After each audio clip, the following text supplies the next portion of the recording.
So, Deborah, thank you for agreeing to sort of have this conversation together. I was really keen to do it, and I'm pleased that you were too, because something you said about 18 months ago actually really struck me, because you have a clinical background as a physiotherapist. You're an experienced medical educator and you've specialised particularly in communication skills over the last 10, 11 years now. I think Yes. we've worked together. Um, and you came and said to me, since becoming ill, I have learned so much more about communication skills than I did, when I was practicing as a clinician and teaching it.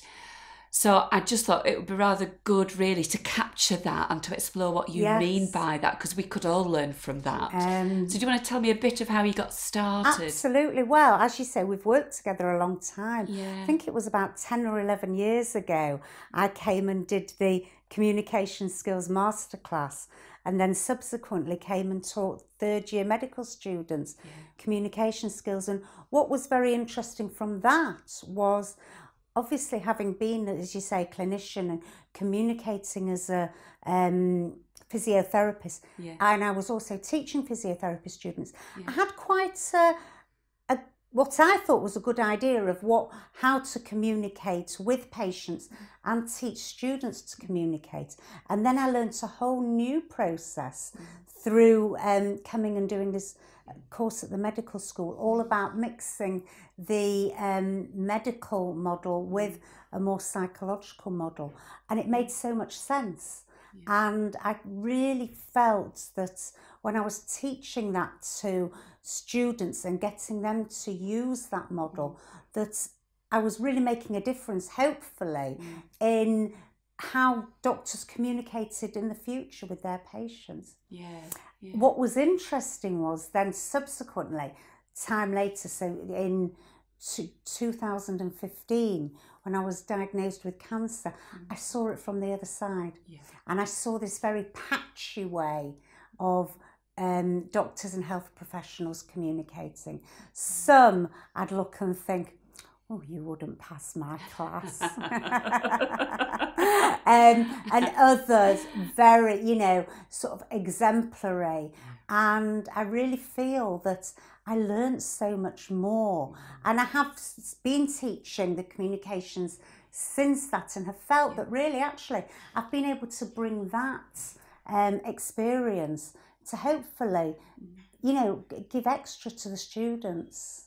So I am really happy to be able to do this today. That's great. That's great.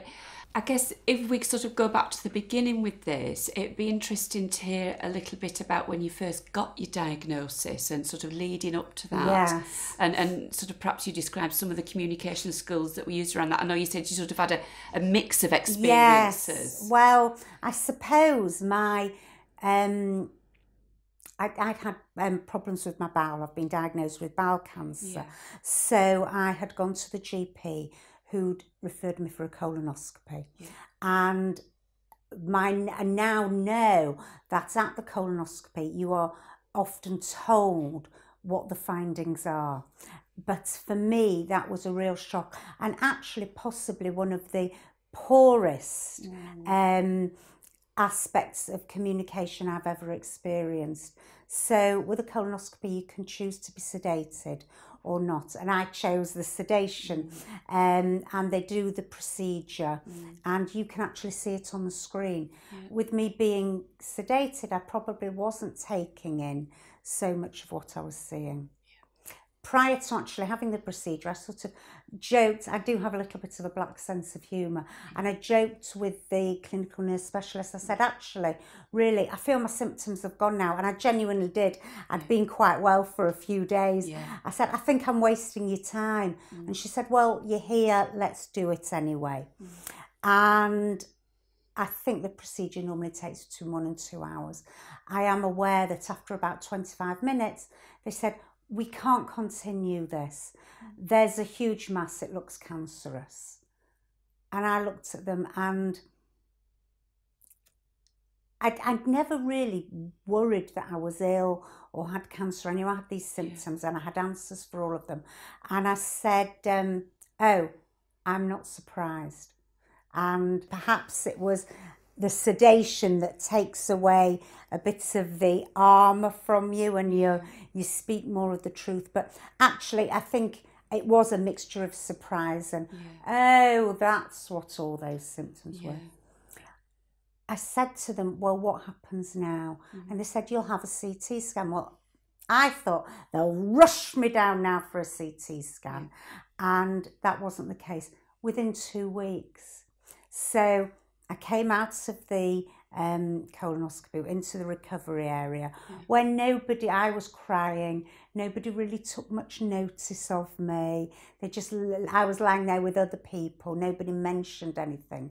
And then they took me into a very small room where my mum was waiting for me to take me home. And they just sort of said, well, you know, it is cancerous. I said, well, what am I meant to do now for 2 weeks? And they said, go home and pretend it was yesterday. That is so difficult, isn't it? It was brutal. And I did actually make an official complaint about that. And what came back from that was the staff was so surprised at the findings. I think they didn't know how to react. And obviously you have to understand that everybody has feelings, staff have feelings, but it wasn't the right way to react. And I think perhaps they shouldn't have told me on the table. What would have been a better way to be told? Personally, I think they should have said, okay, we've finished this procedure now. I would have been none the wiser. Come into recovery, brought me to the room and then said, you know, we have found a mass. They didn't know how much I wanted to know. You know, there will be further investigations. This is the procedure. And a little bit more of an explanation, calmly, all in one go, rather than little odds and ends being told at different times. And maybe not being told by yourself if you wanted your mum there as well. Exactly, yes. I think that was hard for you to be told in a half-drowsy state with no emotional support in place. And then I think I went from that 2 weeks colonoscopy, and then you wait to see the bowel surgeon, and then you have your bowel surgery. And all this time, in my mind, because I knew a couple of people quite a bit older than me that had had bowel cancer and were cured. And everybody said to me, oh, bowel cancer's curable. So I was walking around, you know, I'm going to be fine. I had my bowel surgery. I had a very able, very good surgeon who did a brilliant job surgically. Unfortunately, he was unable to answer the questions that I needed answering. Those needed answering by an oncologist. And the procedure in Leeds is a bit like a conveyor belt. So you go from colonoscopy to scan to consultation to having your surgery. And so what they do is what they think medically is needed. And it was very difficult for me because the surgeon couldn't grasp that what I needed was to speak to an oncologist about it. I knew already he said there is a shadow on your liver. And I'm like, liver's not good, is it? And I needed to talk about that. As far as I was concerned, and the bowel surgeon, he'd fixed the bowel. It was, you know, that was cured. So that was very difficult for me, that communication was in silos, that he couldn't understand that what I needed. And I didn't think there was a lot of patient-centred care around communication there. Medically very good, but I think if he could have done something differently, he needed to put himself in my shoes and have empathy for what my needs were. He could not understand what my needs were, and therefore the communication broke down. And moving on from that, you did then go on, I think, to see the oncologist, which is who you just Yes, said you really need to speak to. that's right. Do you want to sort of Yes. describe some of that? So I did see the oncologist in my usual sort of feisty way. I pushed and got an oncology appointment 2 weeks prior to what I would have had. Good. And I saw the oncologist. I went to that appointment on my own. That was the mindset I was in, that bowel cancer's curable. And she was very good. She obviously had information she needed to give me, but she very interestingly approached the consultation in a way that I had been teaching medical students, whereby you start off with, well, what do you know already? Yeah.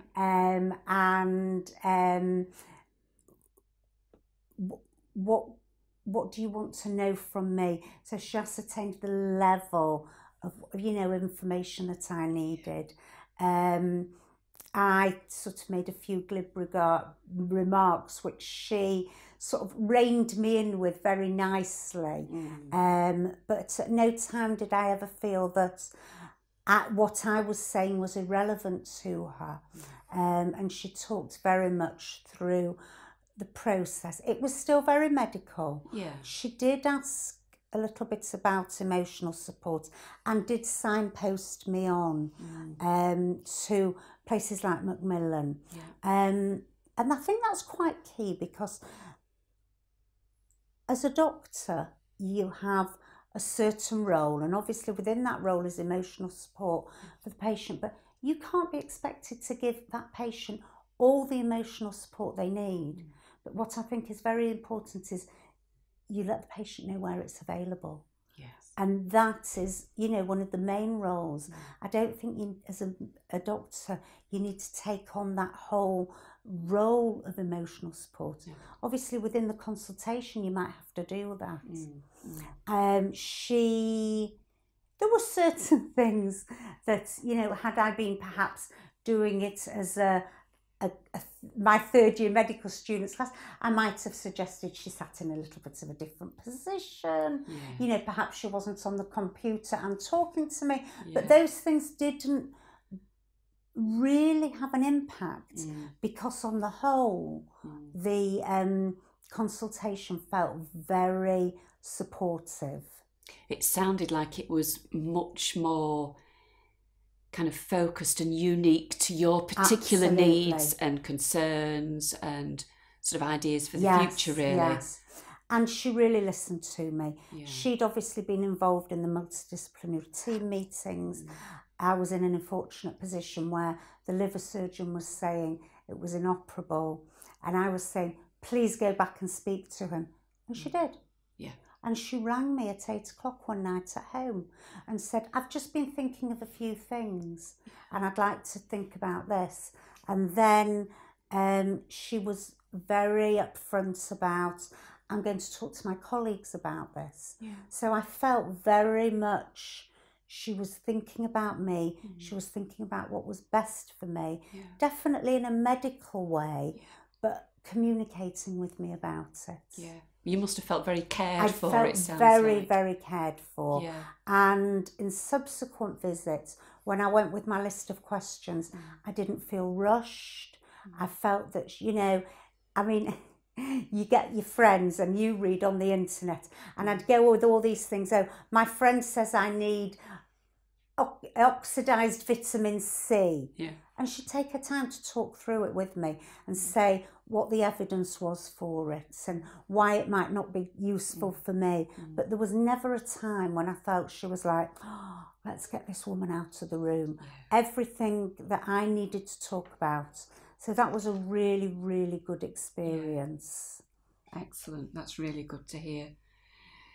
And we talked a bit earlier about, if there's a key message you could pass on to, young doctors that are training into practice, but also educators to help them. I think the key message is that somebody sitting in front of you is a person. And whilst, yes, you have to get the medical information you need and relay any sort of treatment plans and discuss that person's going to have things they want to talk about. And if you can perhaps talk about that first and understand why it's important to the patient, I think you'll build trust with the patient, and the patient will be able to talk more to you about what you want to talk about. And it's about understanding what that patient wants rather than what you want. Now, most of, obviously a doctor isn't going to have experienced the illness.